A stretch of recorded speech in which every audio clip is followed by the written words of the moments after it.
हे मेघना शिंदे. आपलं राज्यशास्त्र ह्या यूट्यूब चॅनलमध्ये स्वागत आहे. तर मी राज्यशास्त्र ह्या विषयासंदर्भात आपल्याला द्वितीय वर्षाचा जो नवीन सिलेबस आलेला आहे SYBA चा राज्यशास्त्र विषयासंदर्भात नवीन सिलेबस NEP पॅटर्न 2020 नुसार जो सिलेबस आलेला आहे, तर त्या सिलेबसमध्ये VSC साठी 2 सब्जेक्ट आलेले आहे. त्यात पॉलिटिकल ॲसिस्टंट आणि त्याला म्हणून VSC साठीच दुसरा सब्जेक्ट आहे पॉलिटिकल कम्युनिकेशन अँड मीडिया, म्हणजेच राजकीय संवाद आणि माध्यमे. ह्या संदर्भात मी अभ्यासक्रम हा तुमच्यासमोर प्रसारित करणार आहे. तर VSCचा जो विषय आहे पॉलिटिकल कम्युनिकेशन अँड मीडिया, म्हणजेच राजकीय संवाद आणि माध्यमे, हा SYBA साठी म्हणजे द्वितीय वर्षासाठी सेमिस्टर 3 चा जो सिलेबस आहे तो टोटल 2 क्रेडिटचा आहे. म्हणजे 2 प्रकरणे याच्यामध्ये आलेले आहेत. तर आपण तसा सिलेबस पुढे बघणारच आहोत. तर त्याच्यामध्ये पहिलं प्रकरण आहे राजकीय संवादाची ओळख.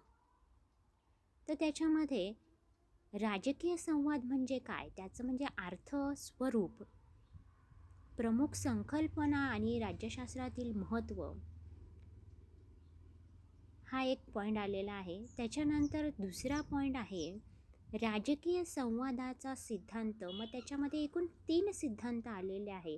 तर पहिला सिद्धांत आहे अजेंडा सेटिंग सिद्धांत, दुसरा आहे फ्रेमिंग सिद्धांत आणि तिसरा आहे सायलेजचा सर्पिल सिद्धांत. त्याच्यानंतर म्हणजे तिसरा पॉईंट आहे पहिल्या प्रकरणामध्ये राजकीय संस्था. तर त्याच्यामध्ये राजकीय पक्ष, नंतर आहे संसद आणि तिसरा आहे निवडणूक आयोग. आणि त्यानंतर पहिल्या प्रकरणामधलाच जो चौथा आकडा आहे तो म्हणजे D. तर त्याच्यामध्ये राजकीय संदेशवहन हा पॉईंट आहे. तर राजकीय संदेशवहनामध्ये निवडणूक प्रचार, भाषणे, जाहीरनामे, पत्रकार परिषद, वादविवाद आणि राजकीय जाहिरात या संदर्भात पहिल्या प्रकरणामध्ये पॉईंट हे आपल्याला अभ्यासक्रमासाठी टाकलेले आहे.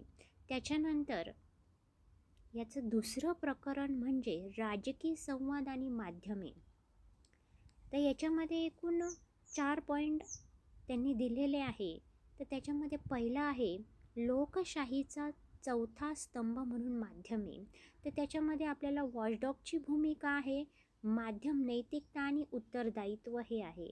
त्याच्यानंतर दुसरा पॉईंट आहे म्हणजे B, राजकीय सहभागासाठी माध्यमे. तर त्याच्यामध्ये पारंपरिक माध्यमे आहे, जनमाध्यमे आहे, सोशल मीडिया आहे, आउटडोर मीडिया यांचा समावेश करण्यात आलेला आहे. त्याच्यानंतर तिसरा पॉईंट म्हणजे C, राजकीय संवादातील नैतिकता आणि नियमन.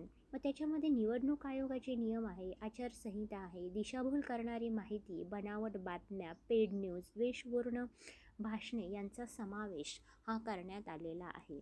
त्याच्यानंतरचा चौथा पॉईंट आहे D.